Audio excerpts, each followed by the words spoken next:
بسم الله الرحمن الرحیم. زما د پښتونخوا درنو پښتنو ورونو السلام علیکم. او یا خدای پاکه نو وی خاختک د سوړ سوړ راوړو او چې هر سوړ د ګندم جړه راځي نه نو پزل کاکا یا پزل کاکا نو خدای ته وګوره په طریقه باندې راځه. باچا خان بابا ولی خان بابا پسې اوسپندیار خان پسې تا خبرې کړې زای مل خان سره پسې کوته خبره کوي موږ دا وایو چې ستا هغه تعالی د خبرې جواب درکینو د خدای ظالمه باچا خان بابا خو سفیر انسانیت او خو د ټول دنیا او مرستا نیکو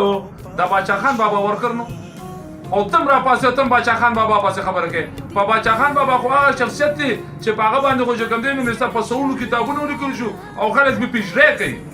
او ستا غونډه کې بدرنګه خلم را پاسي او هغه باچا خان بابا پسې خبره کوي. خدایا نو خدای نه په پښتنو کې څه پیدا کړو حقیقت دا دی. تا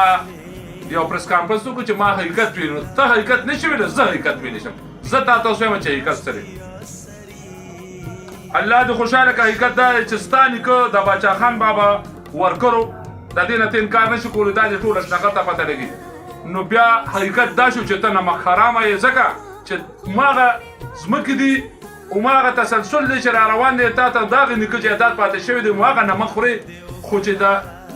نیکه ته د غلط وي نو نمک حرامه شو که نه بلکې نمک مرداره شوې دا حقیقت دی. دویمه دا خبره چې لږ به د خیر دی لږ دغه کړو چې ستا پلار دی زمونږ مشر دی مشر و خدای دې وبخي جنتونه یې نصیب شه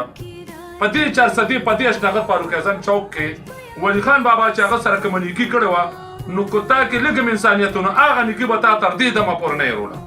هغه نیکي به ستا په سترګو کې په ډېر په تفصیل کې نه ځم د دې نه ټول دنیا خبر ده. زما ستا غونډه کې خرابه خوله نه ده زه به د اخلاقو په دایره کې خیر د خپله خبره وکړم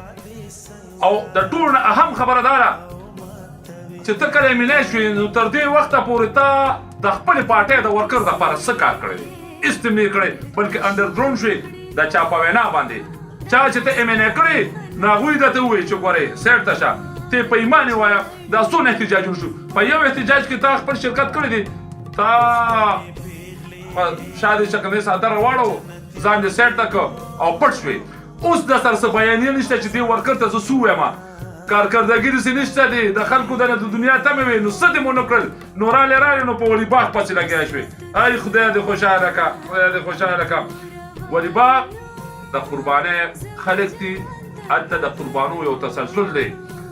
ته هر څومره چې کوم دی دا کې خو دې ټولو دنیا ته پته باشعورو ته دې خرو ته نه دا چې تا ته ولاړ تا نه ستا د کارکردګۍ تپوس نه کوي او چې ته یې مړ پسې خبرو کوي هغوی ټکه ټکه ټکه ای ته په دوی د خدای لعنت وورئ داسې د سړي زامن دي داسې د سړي زامن دي چې هغه تا نه دې تپوس کوي چې یې نه کار وره مړ خراب دی او که مړ په بلا دې ولګېدي تا موږ نه څه وکړلو موږ تا لپاره جلسې جلوسونه منډې تړې والي زموږ د تا نه چې کوم دی بلا کلونه پراته دي تا موږ نه څه وکړل خو دقه تپوس نشته دی. بله په کردار باندې صرف دومره ووایم چې ستا د تحصیل عهدهدارو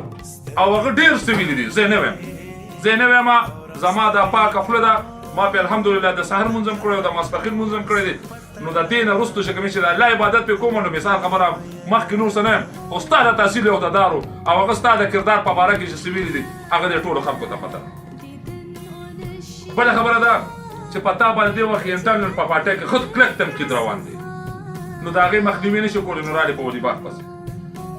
او بله خبره ده چې تا ویلو چې یاره لکه قبضې او جوارۍ او بلانکې نو زه دا وایم صرف دا چې ته تېره یې کلمه که کلمه درځي الله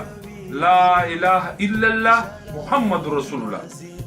دا به چېته په یو وایس کې تو ووایې یا په یو پریس کانفرنس کې تو ووایه او تو ووایه چې تا ټول عمر جواري نه کړې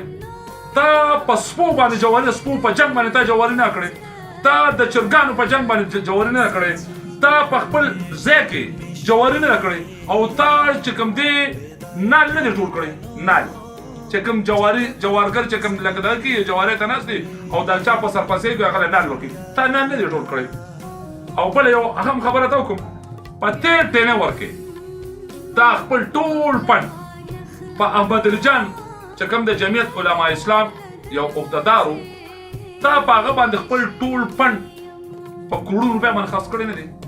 نو دا قامه حق ته چې کوم دی لکه مثال خپل د کمیشن دپاره خپلو پیسو دپاره نه دی تباه کړی مړه تم راځې او تم په ایمل خان پسې او په باچا خان بابا پسې او په ولی خان بابا پسې خبرې کوې مړه د خپل ګریوان ته وګوره د خپل قد کار ته وګوره د هغې نه پس بیا دا خبرې کوه